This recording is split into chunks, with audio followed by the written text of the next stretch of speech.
it's late your time, so I'm going to be as brief as possible, but also as informative as I can. So I'm going to tell you a little bit about our PhD program in finance at FAU. And the other thing that I would encourage, that if you have anything you're curious about, I'm easily reachable anytime. Happy to take a call over the phone or Skype or Zoom, etc. Happy to take a meeting anytime if something comes up and you're a bit uncertain about it. And so what does our program do? What are we aiming for? So we, search for excellent students like Masim, Mamuna, Robert, and Pedro, amongst others, and bring them into the program to let them flourish, ideally, give them all the opportunity that we can to help them get the skills that they're going to be successful in a research career, whether that be at a university or back in the private sector. So typically our graduates go work at other universities, but not always. Sometimes they're working for places like the Federal Reserve or other private companies, but in general, it's pursuing research careers. So our program in general offers PhD opportunities in accounting, finance, entrepreneurship, and data analytics.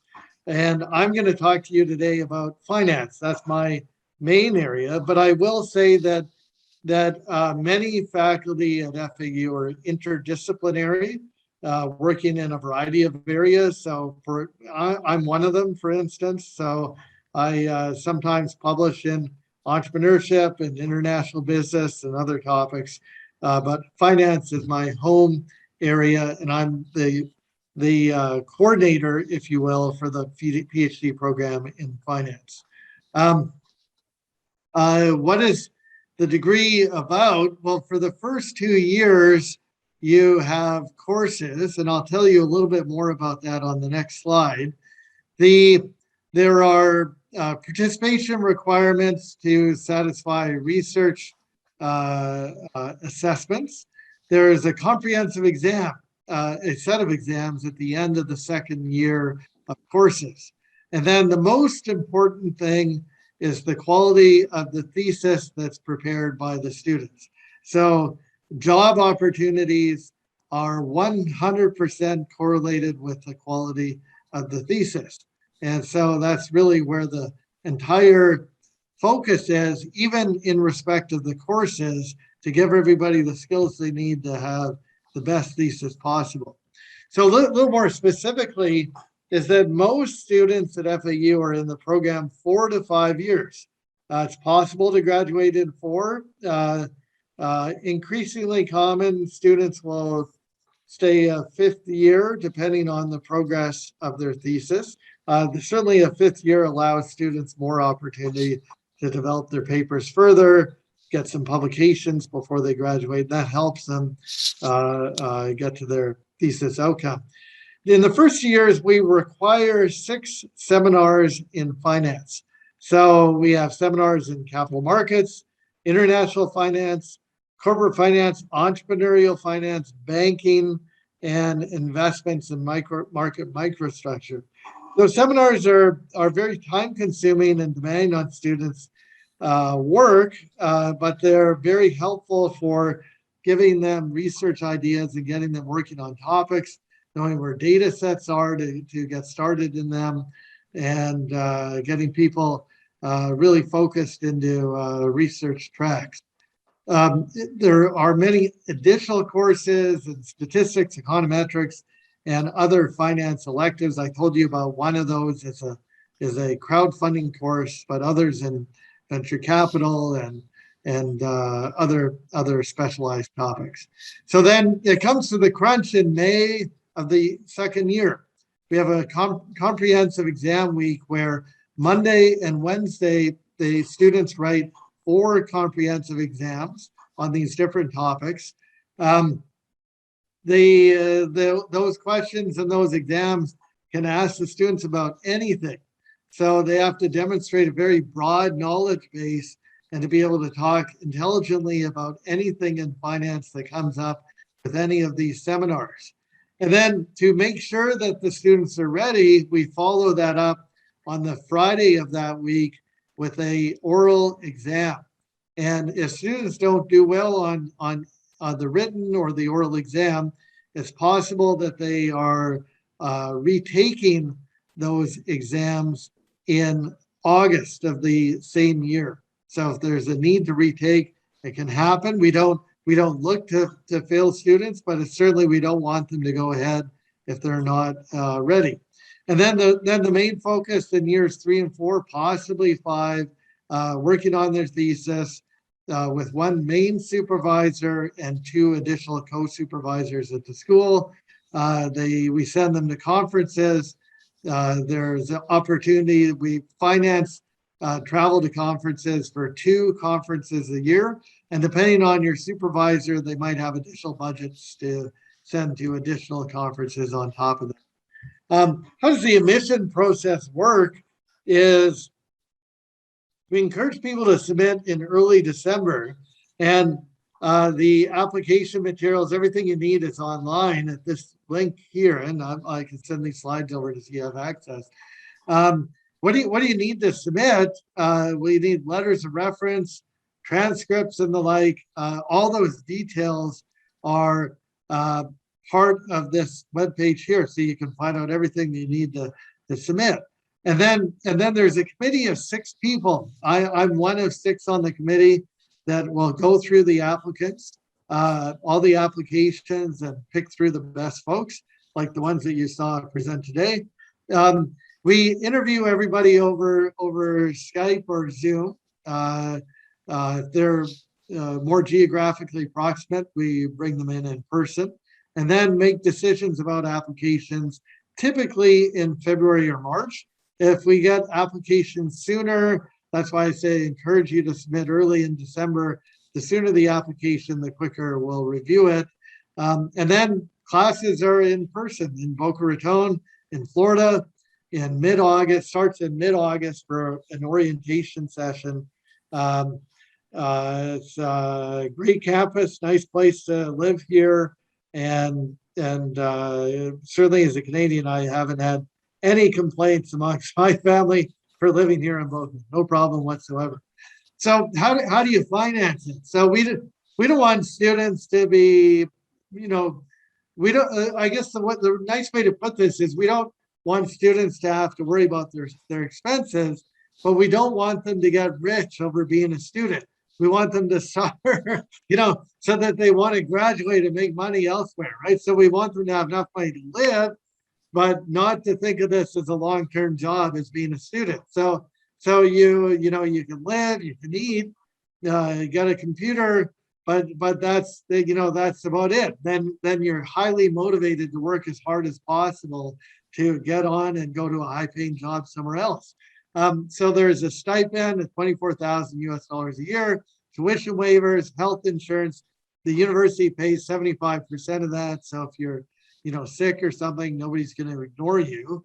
You got $4,000 stipend in the first 2 summers. As I said, travel 2 conferences a year. Depending on your supervisor, if they have research grants, they might send you more. You get an office in a PhD lab. So the office, and I've seen many universities around the world. The PhD labs are excellent. The databases that we have, absolutely great. So first rate set of things to make people successful. And then sometimes if specialized data sets are needed, then we go out and purchase them. And I've done that a few times since I've arrived here to help out students depending on what they're working on. So, what is the admission requirements? There's a committee. No, it's not up to any single individual. Committee of 6 people are making the decisions. And at the end of the day, we're looking at research potential. That's the overall thing. So we want to see transcripts, letters of recommendation. What do you want to do with this degree? What are some of your interests? You have a GMAT or GRE score in the interview. I like, doing it over Skype or Zoom. I like to meet folks face to face, at least as best as possible. So I think if you're have your application in early January, even better, put it in December. and then we'll look at that application earlier and try to meet with you earlier to see if it's a good fit. And importantly, it's not just a one-sided thing. You should want to interview us to make sure that we're going to offer you what you're looking for. A typical student has GMAT somewhere in the 600s. Not everybody has GMATs in the 600s. Some are higher, some are lower. It's only one indicator, and we don't like to think of that as being determinative. Certainly, we know many examples of very famous faculty that had never scored very well in the GMAT. So it's not a critical requirement, but it's one that we will look at, just as any university does. It's possible to get admission only with an undergraduate degree and not a master's degree. But typically, people have a master's degree before they enter. And then that's typically in finance, although we highly value skills in math, computer science, and if you have programming skills. So if you know how to program in Python, if you're familiar with SAS and Stata, MATLAB, those things can be helpful.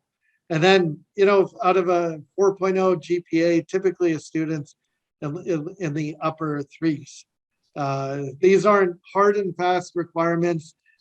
Everything is just sort of, as we say, an holistic approach to try to assess research potential. And then, why would you come to us? Well, we'll support you financially. As I said, you're not going to get rich being a student here, but to live, and you're not going to have problem having food and shelter and health insurance, that kind of thing.